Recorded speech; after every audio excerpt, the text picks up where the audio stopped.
ಬನ್ನಿ ಒಂದು ಕ್ಷಣ ಮೌರ್ಯರು, ಮೊಘಲರು ಇವರೆಲ್ಲರನ್ನೂ ಸ್ವಲ್ಪ ಪಕ್ಕಕ್ಕಿಡೋಣ. ಇವತ್ತು ನಾವು ದಕ್ಷಿಣ ಭಾರತದಿಂದ ಉದಯಿಸಿದ ಒಂದು ಸಾಮ್ರಾಜ್ಯದ ಬಗ್ಗೆ ಮಾತಾಡೋಣ. ಇದು ಎಂಥ ಸಾಮ್ರಾಜ್ಯ ಅಂದರೆ, ಅಂದಿನ ಜಾಗತಿಕ ಪ್ರವಾಸಿಗರು ಇವರನ್ನ ಜಗತ್ತಿನ 4 ಶ್ರೇಷ್ಠ ಸಾಮ್ರಾಜ್ಯಗಳಲ್ಲಿ ಒಂದು ಅಂತ ಕರೆದಿದ್ರು. ಹೌದು, ಇದು ರಾಷ್ಟ್ರಕೂಟರ ಕತೆ. ನೋಡಿ, ಇದೇನೋ ಒಬ್ಬ ಪ್ರವಾಸಿಗ ಬಂದು ಹೇಳಿದ ಮಾತಲ್ಲ. ಆ ಕಾಲದ ಅನೇಕ ವ್ಯಾಪಾರಿಗಳು, ವಿದ್ವಾಂಸರು ಇದೇ ಮಾತನ್ನೇ ಹೇಳ್ತಿದ್ರು. ಅಂದ್ರೆ ಅರಬ್ ಖಲೀಫತ್, ಬೈಜಂಟೈನ್ ಸಾಮ್ರಾಜ್ಯ ಮತ್ತು ಚೀನಾದ ಸಾಮ್ರಾಜ್ಯ ಇವುಗಳಿಗೆ ಸರಿಸಾಟಿಯಾಗಿ ಇಡೀ ಜಗತ್ತು ರಾಷ್ಟ್ರಕೂಟರನ್ನ ನೋಡ್ತಿತ್ತು. ಇದು ಅವರ ಜಾಗತಿಕ ಸ್ಥಾನಮಾನಕ್ಕೆ ಸಿಕ್ಕ ಅತಿ ದೊಡ್ಡ ಸಾಕ್ಷಿಯಲ್ವಾ? ಹಾಗಾದ್ರೆ ಒಂದು ಪ್ರಶ್ನೆ ಸಹಜವಾಗೇ ಬರುತ್ತೆ.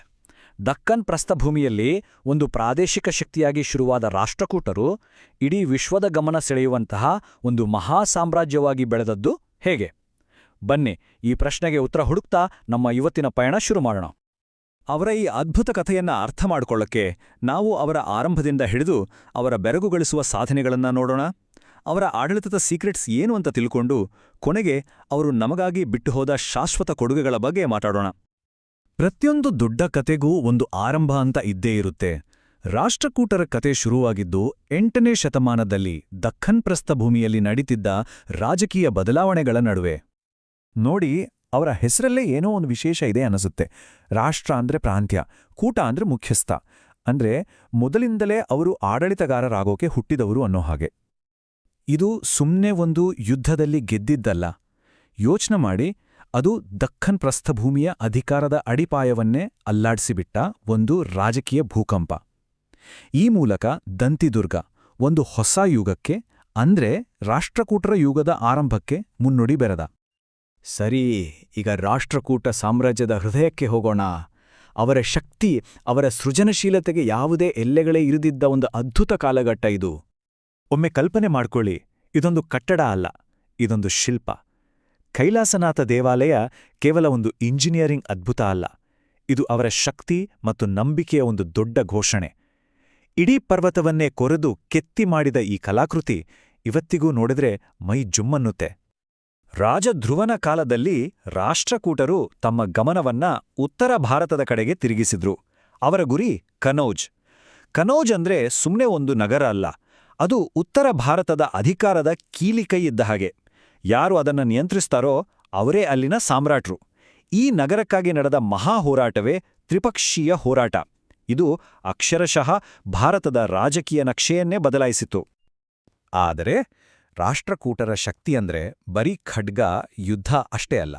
ಅವರ ನಿಜವಾದ ಬಲ ಇರೋದು ಲೇಖನಿಯಲ್ಲಿ, ಶಿಲ್ಪಿಯ ಉಳಿಯಲ್ಲಿ ಮತ್ತು ವಿದ್ವಾಂಸರ ಜ್ಞಾನದಲ್ಲಿ. ಇದಕ್ಕೆ ಬೆಸ್ಟ್ ಎಕ್ಸಾಂಪಲ್ ಅಂದ್ರೆ ಅಮೋಘವರ್ಷ ನೃಪತುಂಗ. ಆತ ರಾಜನಷ್ಟೇ ಅಲ್ಲ, ಸ್ವತಃ ಒಬ್ಬ ಕವಿ. ಕನ್ನಡ ಸಾಹಿತ್ಯಕ್ಕೆ ಅಡಿಪಾಯ ಹಾಕಿದ, ಕವಿರಾಜ ಮಾರ್ಗವನ್ನ ರಚಿಸಿದ. ದೊಡ್ಡ ಗಣಿತಜ್ಞನಿಗೆ ಆಶ್ರಯ ಕೊಟ್ಟ. ಅಷ್ಟೇ ಅಲ್ಲ, ಎಲ್ಲಾ ಧರ್ಮಗಳನ್ನೂ ಸಮಾನವಾಗಿ ಗೌರವಿಸಿ ಒಂದು ಸ್ಥಿರವಾದ, ಜ್ಞಾನವಂತ ಸಮಾಜವನ್ನ ಕಟ್ಟಿದ. ಪ್ರಸಿದ್ಧ ತಕ್ಕೋಳಂ ಕದನದಲ್ಲಿ 3ನೇ ಕೃಷ್ಣನು ದಕ್ಷಿಣದ ಬಲಿಷ್ಠ ಚೋಳರನ್ನ ಸೋಲಿಸಿದ್ದು ಮಾತ್ರ ಅಲ್ಲ, ಇದು ಇಡೀ ಭಾರತದ ಬೇರೆ ರಾಜರುಗಳಿಗೆ ಒಂದು ಖಡಕ್ ಸಂದೇಶವಾಗಿತ್ತು. ರಾಷ್ಟ್ರಕೂಟರ ಶಕ್ತಿಗೆ ಸರಿಸಾಟಿಯಾಗಿ ಯಾರೂ ಇಲ್ಲ. ಆದ್ರೆ ಒಂದು ಸಾಮ್ರಾಜ್ಯ 200 ವರ್ಷಗಳಿಗಿಂತ ಹೆಚ್ಚು ಕಾಲ ಉತ್ತುಂಗದಲ್ಲಿರೋದು ಹೇಗೆ ಸಾಧ್ಯ? ಅವರ ಸ್ಥಿರತೆ ಮತ್ತು ಯಶಸ್ಸಿನ ಹಿಂದಿನ ರಹಸ್ಯವಾದ್ರೂ ಏನು? ಉತ್ತರ ಅಡಗಿರೋದು ಅವರ ಅದ್ಭುತ ಆಡಳಿತ ವ್ಯವಸ್ಥೆಯಲ್ಲಿ. ಅವರ ಆಡಳಿತ ವ್ಯವಸ್ಥೆ ಒಂದು ಗಡಿಯಾರದ ಹಾಗೆ ನಿಖರವಾಗಿತ್ತು.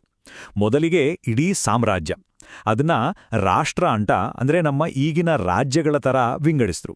ಪ್ರತಿ ರಾಷ್ಟ್ರವನ್ನು ವಿಷಯಗಳಾಗಿ ಅಂದ್ರೆ ಜಿಲ್ಲೆಗಳಾಗಿ ವಿಂಗಡಿಸಿದ್ರು. ಪ್ರತಿಯೊಂದಕ್ಕೂ ಸ್ಪಷ್ಟ ಅಧಿಕಾರ, ಜವಾಬ್ದಾರಿ ಇದ್ದಿದ್ರಿಂದ ಆಡಳಿತ ತುಂಬಾನೇ ಸುಲಭವಾಗಿತ್ತು. ಆರ್ಥಿಕತೆ ಅವರ ಸಾಮ್ರಾಜ್ಯದ ಬೆನ್ನೆಲುಬಾಗಿತ್ತು. ಭೂಕಂದಾಯವೇ ಮುಖ್ಯ ಆದಾಯದ ಮೂಲವಾಗಿತ್ತು. ಆದರೆ ಇಲ್ಲೊಂದು ವಿಶೇಷತೆ ಇದೆ, ಕೇಳಿ. ಎಲ್ಲರಿಂದ ಒಂದೇ ಥರ ತೆರಿಗೆ ವಸೂಲಿ ಮಾಡ್ತಿರ್ಲಿಲ್ಲ. ಭೂಮಿ ಎಷ್ಟು ಫಲವತ್ತಾಗಿದೆ ಅನ್ನೋದರ ಮೇಲೆ ಉತ್ಪಾದನೆಯ 6ನೇ ಒಂದು ಭಾಗದಿಂದ 4ನೇ ಒಂದು ಭಾಗದವರೆಗೆ ಮಾತ್ರ ತೆರಿಗೆ ಹಾಕ್ತಿದ್ರು. ಆ ಕಾಲಕ್ಕೆ ಇದು ಅತ್ಯಂತ ನ್ಯಾಯಯುತವಾದ ಒಂದು ವ್ಯವಸ್ಥೆ. ಇದು ಸುಮ್ಮನೆ ಸಹಿಷ್ಣುತೆ ಅಂತ ಹೇಳೋಕ್ಕಾಗಲ್ಲ. ಇದೊಂದು ರೀತಿ ವೈವಿಧ್ಯತೆಯನ್ನೇ ಸೆಲೆಬ್ರೇಟ್ ಮಾಡೋದು. ಎಲ್ಲಾ ಧರ್ಮಗಳಿಗೂ ಸಮಾನ ಪ್ರೋತ್ಸಾಹ. ಅಷ್ಟೇ ಯಾಕೆ, ಮಹಿಳೆಯರಿಗೂ ಆಡಳಿತದಲ್ಲಿ ಪ್ರಮುಖ ಪಾತ್ರ ಕೊಟ್ಟಿದ್ರು. ತಮ್ಮ ಕಾಲಕ್ಕಿಂತ ನೂರಾರು ವರ್ಷ ಮುಂದೆ ಇದ್ದ ಈ ಯೋಚನೆ ಅವರ ಸ್ಥಿರ ಸಮಾಜದ ಅಡಿಪಾಯವಾಗಿತ್ತು. ಯಾವುದೇ ದೊಡ್ಡ ಕಥೆಗೆ ಒಂದು ಅಂತ್ಯ ಇದ್ದೇ ಇರತ್ತಲ್ವಾ? ಹಾಗೆಯೇ ರಾಷ್ಟ್ರಕೂಟರ ಮಹಾಗಾಥೆಯ ಅಂತಿಮ ಅಧ್ಯಾಯವನ್ನ ನೋಡೋಣ. ಅವರ ಪತನ ಹೇಗಾಯ್ತು ಮತ್ತು ಯುಗಯುಗಗಳ ಕಾಲ ಉಳಿಯೋ ಹಾಗೆ ಅವರು ಏನು ಕೊಡುಗೆ ಕೊಟ್ರು ಅಂತ ತಿಳಿಯೋಣ. ಹಾಗಾದ್ರೆ ಅಷ್ಟೊಂದು ಬಲಿಷ್ಠವಾಗಿದ್ದ ಸಾಮ್ರಾಜ್ಯ ಯಾಕೆ ಬಿದ್ದೋಯ್ತೋ? ಕಾರಣಗಳು ಹಲವು. ನಿರಂತರ ಯುದ್ಧಗಳು, ಸಾಮ್ರಾಜ್ಯದೊಳಗಿನ ಕಲಹಗಳು ಮತ್ತು ನೆರೆಹೊರೆಯ ರಾಜ್ಯಗಳು ಹೆಚ್ಚು ಶಕ್ತಿಶಾಲಿಯಾಗಿದ್ದು, ಇವೆಲ್ಲವೂ ಸೇರಿ ಅವರ ಅವನತಿಗೆ ಕಾರಣವಾದವು. ವಿಪರ್ಯಾಸ ಅಂದ್ರೆ ನೋಡಿ, 3ನೇ ಕೃಷ್ಣನ ಕಾಲದಲ್ಲಿ ಅಧಿಕಾರದ ತುತ್ತತುದಿಯಲ್ಲಿದ್ದ ಸಾಮ್ರಾಜ್ಯ ಮುಂದಿನ ಪೀಳಿಗೆಯಲ್ಲೇ ಕುಸಿದು ಬಿತ್ತು. ಅದು ಹೇಗೆ ಅಂದ್ರೆ, ಅವರ ಕೈ ಕೆಳಗೆ ಇದ್ದ ಒಬ್ಬ ಸಾಮಂತ ರಾಜ 2ನೇ ತೈಲಪ ಬಂಡಾಯ ಎದ್ದು ರಾಷ್ಟ್ರಕೂಟರ ಆಳ್ವಿಕೆಯನ್ನು ಕೊನೆಗೊಳಿಸಿ ಕಲ್ಯಾಣಿ ಚಾಲುಕ್ಯರ ಆಳ್ವಿಕೆಗೆ ಅಡಿಪಾಯ ಹಾಕಿದ. ಹಾಗಾದ್ರೆ ರಾಷ್ಟ್ರಕೂಟರು ನಮ್ಗೆ ಬಿಟ್ಟು ಹೋಗಿದ್ದೇನು?